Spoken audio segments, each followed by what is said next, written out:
amigo de mi padre. ¿Me escuchan el audio? ¿Está bien el volumen? Sí, sí, se escucha.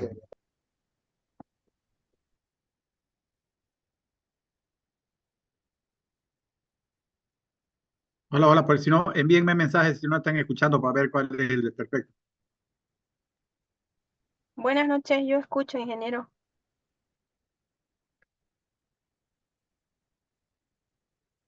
Hola, hola.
El primer tema.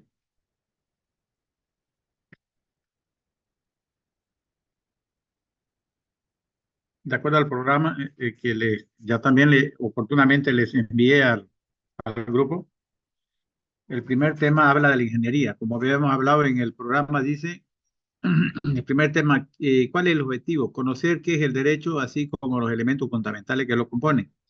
Y empezamos definiendo qué es la ingeniería, concepto de definición, relación con la ingeniería, con el derecho, y después vamos a ver definición del derecho. Vamos a empezar primero por definición.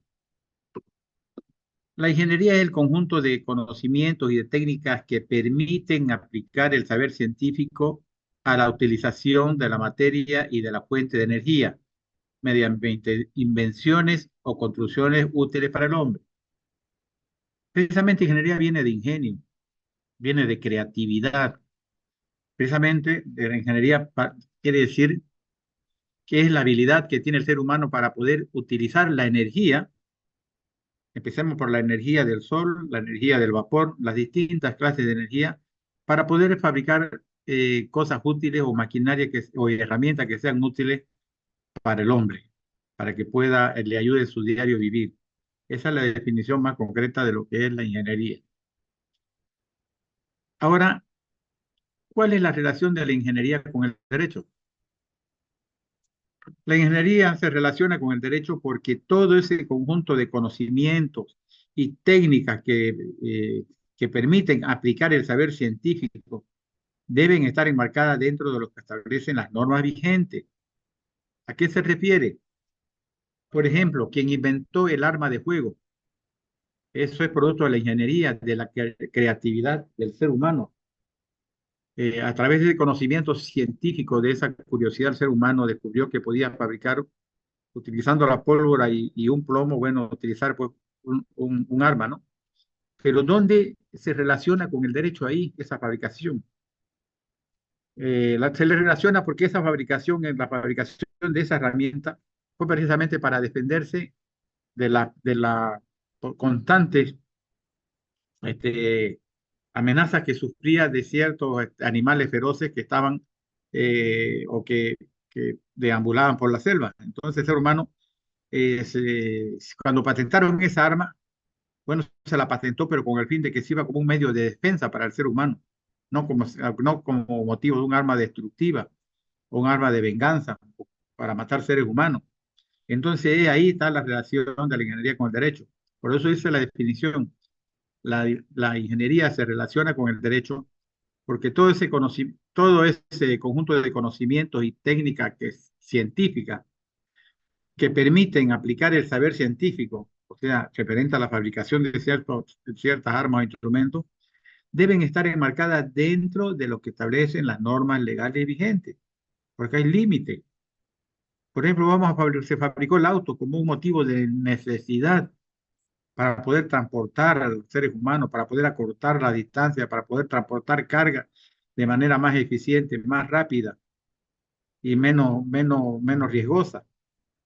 Pero ese auto se fabricó con ese fin y el permiso que se obtuvieron las patentes era para eso. No era precisamente para agarrar y dedicarse a arrollar seres humanos y matar con ese auto, dedicarlo para un arma masiva de matanza de los seres humanos. Entonces es ahí la relación de la ingeniería con el derecho. Ahora, vamos a ver, ya hablando del derecho en sí y de acuerdo a lo que establece el programa, ¿qué es el derecho? Vamos a ver. La definición etimológicamente derecho proviene de las voces latinas directum o dirigere, que quiere decir conducir, enderezar, gobernar, regir o llevar correctamente una cosa hacia un término o lugar señalado. Sin embargo, el derecho es el conjunto de normas y reglas jurídicas que rigen o reglamentan la vida de las personas en una sociedad civilizada. Pero un momentito, voy a cerrar mi puerta porque mucho ruido tenemos.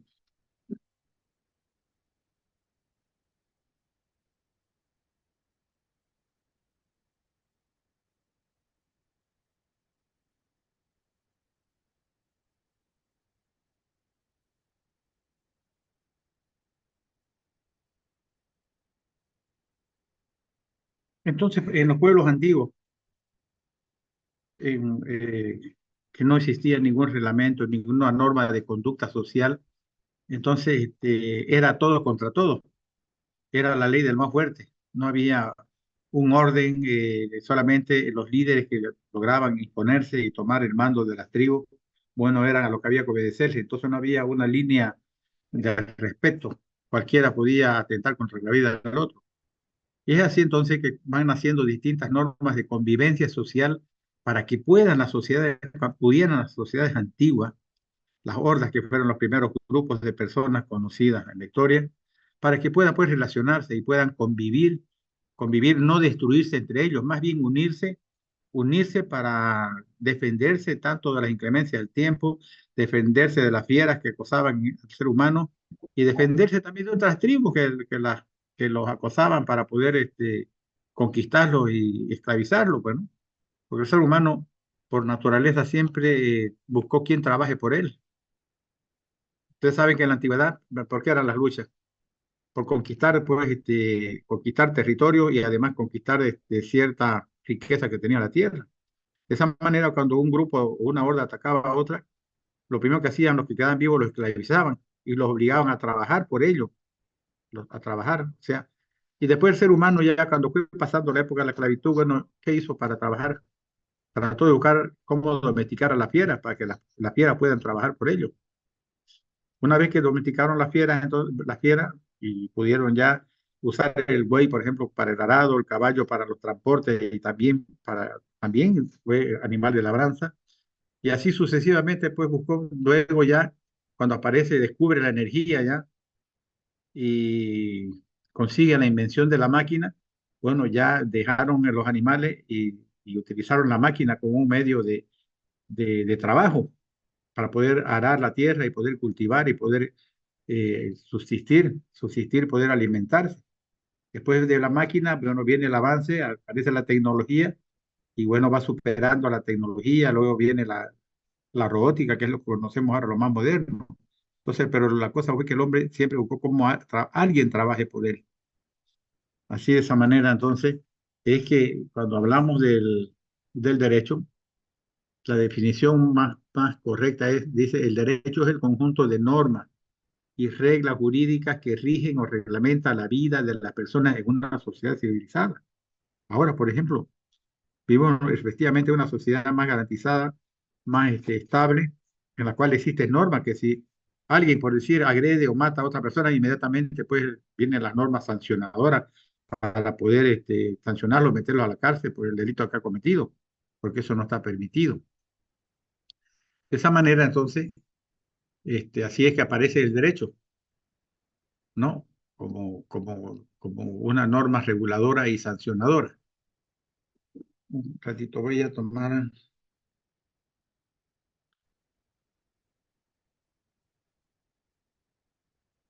Ya. Luego, vamos a ver la división del derecho. El derecho se divide principalmente en tres partes que son el derecho objetivo, el derecho subjetivo y el derecho positivo. Tres, escúchenlo bien. Derecho objetivo, derecho subjetivo y derecho positivo. Luego vamos a ver la división de cada uno. Lo que quiero preguntarle antes de continuar, ¿están entendiendo algo o quieren que repase? Algo no están entendiendo, de repente estoy saltando. Algo no están entendiendo o de repente falta que le amplíe más la explicación. ¿Se entiende bien? Ya, bien, perfecto. Entonces vamos a ver primero definición del derecho objetivo. El derecho objetivo se traduce en el conjunto de normas jurídicas que forman el ordenamiento jurídico vigente. Ejemplo, los códigos. Tenemos el Código Civil, tenemos el Código Penal, el Código de Familia. Esos están dentro del derecho objetivo, porque tiene un objetivo primero reglamentar, por decir el derecho de familia, el Código de Familia. ¿Cuál es el objetivo?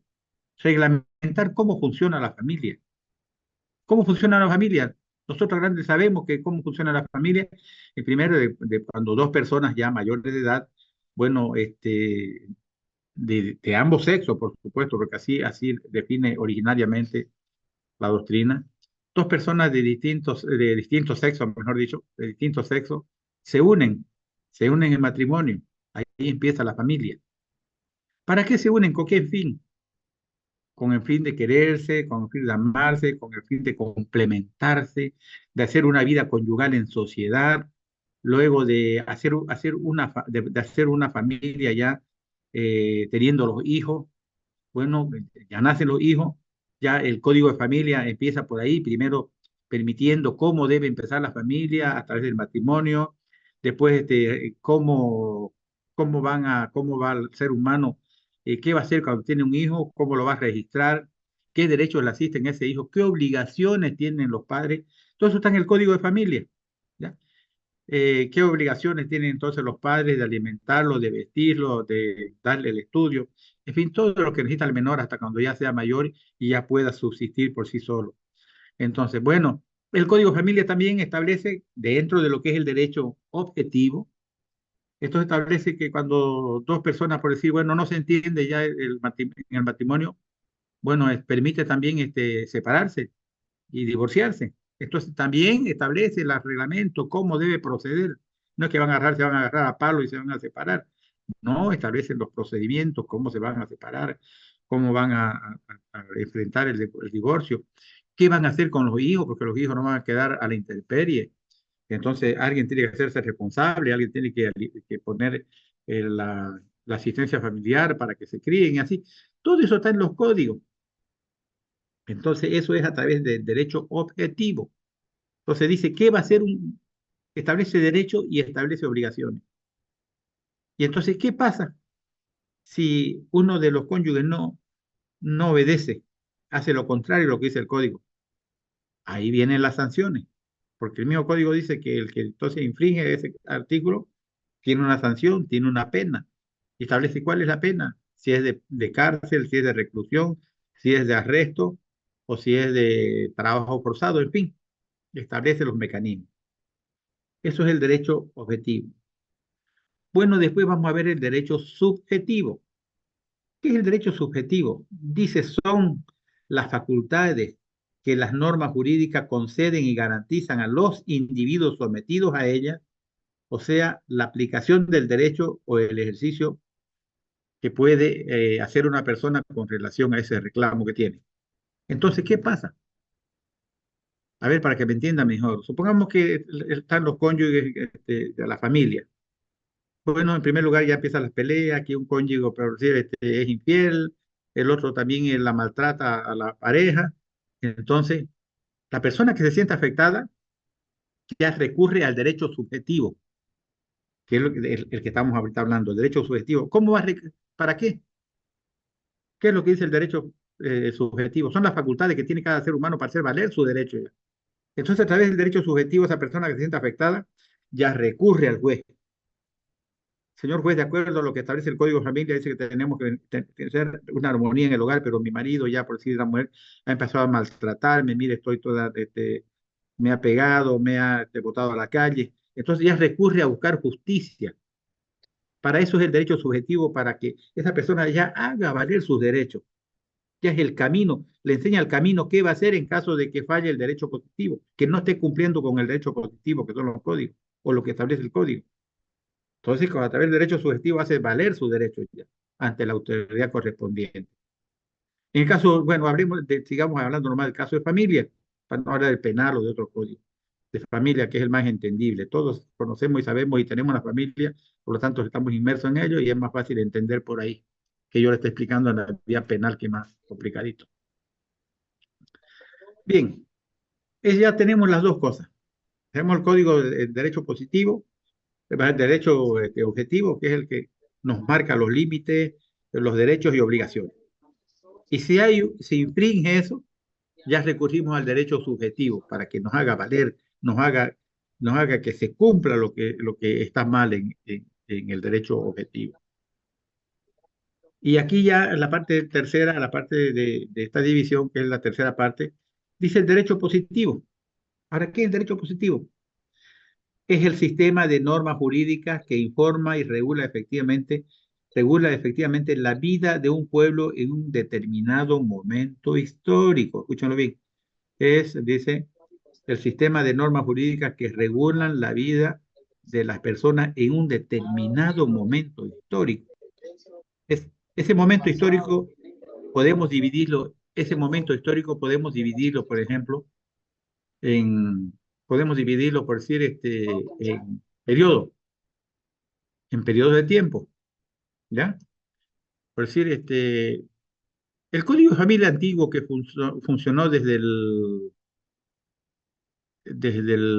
por decir, desde el 72 hasta el 72 hasta el 2000, que fue prácticamente, funcionó un código de familia diferente al que tenemos ahora. En ese entonces no se conocía, por decir, la discriminación, ciertos delitos no se conocían, ¿ya? Entonces era un código que funcionó en su época, funcionó, mire usted, del 72 hasta el 2000 funcionó. Entonces ese código está dentro del derecho positivo, porque en ese periodo histórico funcionó. Ahora estamos en otro periodo ya distinto. Ya desde el 2000 tenemos otro código de familia que está funcionando, pero no sabemos si será hasta el 2030. Y de ahí será otro código que de repente aparezca en otra forma que incluye de familia. Ya de repente van a incluir que, por decir, de que ya se acepta y rige la familia de hombres entre hombres, por decir. O también se toma en cuenta la familia mujeres casadas con mujeres, por decir. Eso todavía no está en el código de familia, pero supongamos que de aquí a 2030 ya van a modificar y van a incluir eso, ¿no? Mire, usted va a ser diferente a lo que estamos viviendo ahora. Entonces ahí está, eso se llama derecho positivo, de que ahorita para nosotros está funcionando bien nuestro código. Bien, lo que conocemos está funcionando bien para nosotros ahora. De repente la sociedad va a adelantar, va a modernizarse y a partir de 2030 va a exigir otro código que permita ya el matrimonio, por decir, entre hombres con hombres o mujeres con mujeres. Entonces, nos referimos, nos referimos, nos referimos al derecho positivo, a esos códigos que funcionan y rigen en determinado momento histórico. A eso nos referimos, a eso. Entonces ya les he explicado a ustedes derecho objetivo, derecho subjetivo y el que acabo de explicar, que es el derecho positivo. Ahora vamos a ver la fuente del derecho. La fuente es de dónde nace. La fuente prácticamente, si hablamos del agua, por ejemplo, ¿cómo aparece el agua? El agua aparece de ciertas vertientes, ¿no? Vertientes desde donde nace, emana del suelo a través de ciertas vertientes el agua. Entonces, cuando hablamos del derecho, las fuentes, por eso dice fuentes, porque está casi relacionado con esa forma de emanar. Entonces es de dónde se origina el derecho. Y es a través de estas fuentes que son la ley, la costumbre, la jurisprudencia y la doctrina. Vamos a ver cada una de ellas. Vamos a hablar primero de la ley.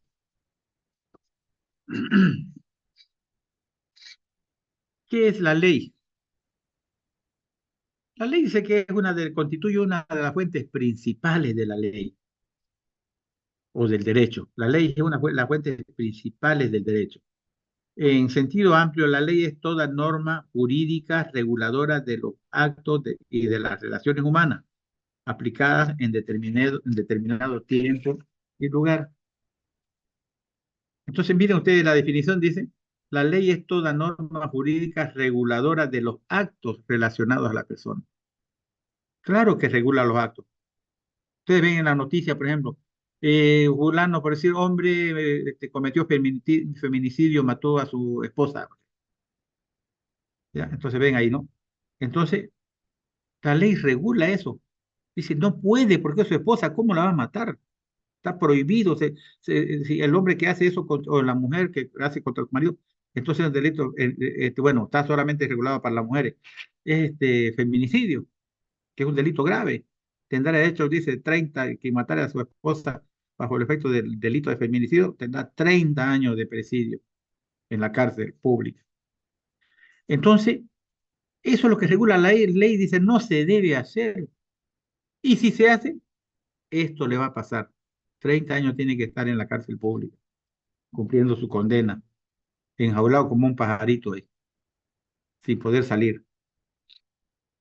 Bueno, entonces, eso es la ley como fuente del derecho. Luego, bueno, vamos a ampliar un poquito la definición de la ley, antes que me cause la costumbre. Además, hay otra definición que dice, la ley es todo precepto dictado por autoridad competente, mandando o prohibiendo hacer una cosa. ¿A qué nos referimos cuando dice mandando o prohibiendo?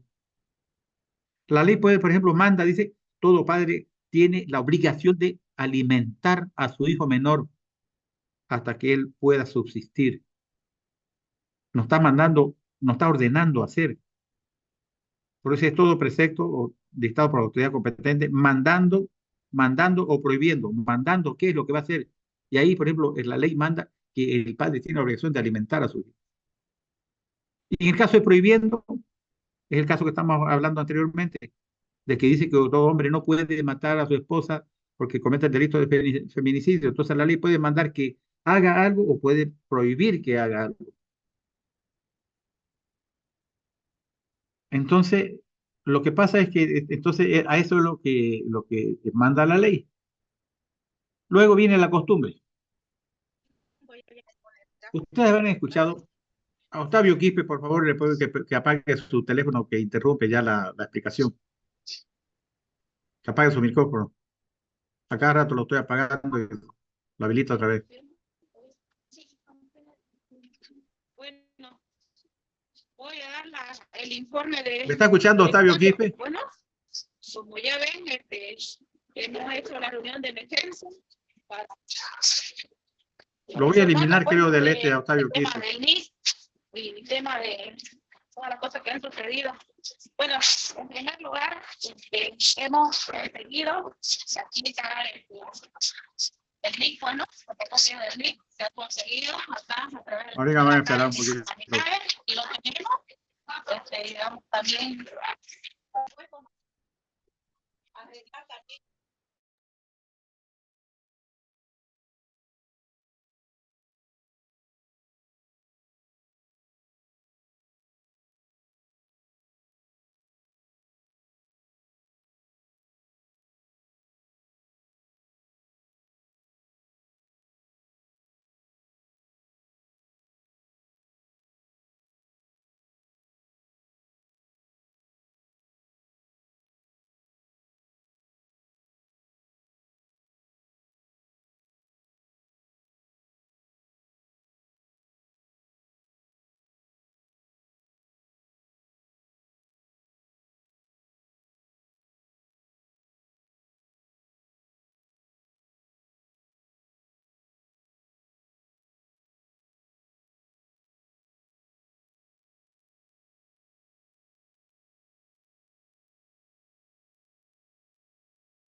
Bien,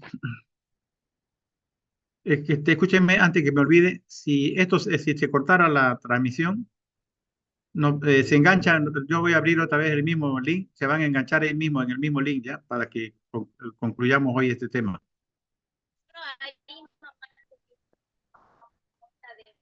Está bien, ingeniero. Por no haber formulado. Y después viene lo que dice.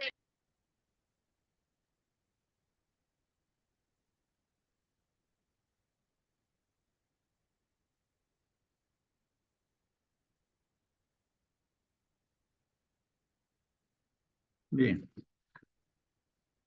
Ahora está, entonces dice, estaba la costumbre.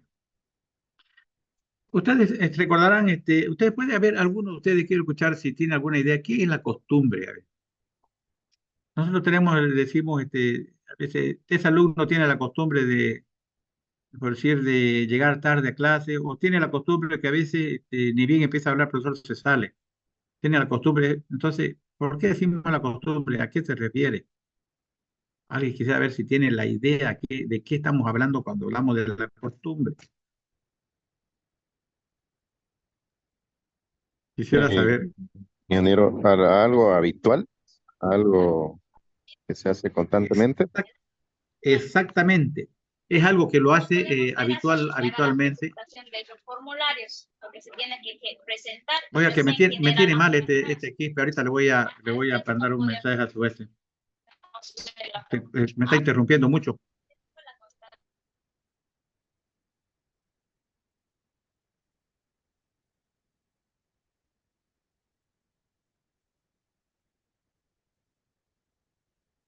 Bien. Entonces, la costumbre. Dice aquí, por ejemplo, la definición es el hábito adquirido por la repetición de actos de la misma especie o naturaleza. Normalmente viene a llenar ciertas lagunas en materia legal. Bueno, entonces, nosotros podemos decir de manera más sencilla, como dijo su compañero acá, está bien, bien, pero yo lo voy a decir de otra forma. Está bien lo que dijo. Para que sepamos de dos formas cómo definirlo. En realidad decimos, tiene la costumbre, entonces la costumbre se refiere a la repetición de ciertos actos que hace el ser humano y que con el transcurso del tiempo se van repitiendo y repitiendo y repitiendo hasta que se constituye en una norma de cumplimiento obligatorio. Por ejemplo, vamos a hablar en el área ya de la materia. Supongamos que ustedes tienen un terreno grande, es de una manzana, y tienen vecinos, digamos, que están detrás y por el frente de su lote de ustedes pasa un camino, y hay una casa que está en la manzana de atrás. Entonces, por no darse la vuelta por alguna de los extremos de la propiedad, atraviesa por media propiedad. Baja los alambres y pasa directamente para ahorrar, acortar camino y cruza para tomar el micro. Entonces todos los días lo hace eso, todos los días para cuando llega a su casa, cuando sale. Al mediodía, en la mañana, en la noche, cuando llega, sale. Por ahí ya le ha hecho su camino ya. Ya entonces, y parte de la propiedad. Ya está, ya ha hecho un camino por media propiedad. Y como el dueño no le dice nada, entonces esos actos, por ejemplo, es una costumbre de pasar, diciendo que es un lugar prohibido, que no debe, es una propiedad privada, que no debe hacerlo. Pero le cuento que eso le da la facultad para que después esa familia pueda pedir que por ahí se le haga un pasillo. Puede pedir a la alcaldía que les expropie un pasillo para que ellos pasen, porque ellos, y son varias familias que viven atrás y todas las familias están usando ese terreno. O que entonces lo parcele y de una vez lo venda por lote, porque ya está en área urbana, y le pide a la alcaldía que lo expropie, que le pague al dueño el precio catastral que le pague de ese pedazo, y la alcaldía por ahí haga un pasillo para permitirle a todos los vecinos que viven atrás pasen por ahí. A eso, por ejemplo, eso se llama costumbre. Y esa costumbre en materia, como fuente del derecho, dice que esa costumbre pues, después puede convertirse en una ley de cumplimiento obligatorio, porque puede exigir de que la alcaldía expropie ese terreno y pueda obligarlo a los propietarios a que le cedan el paso a esas personas. A eso se refiere cuando hablamos de la costumbre. Luego de la costumbre, tenemos la otra fuente que es la jurisprudencia.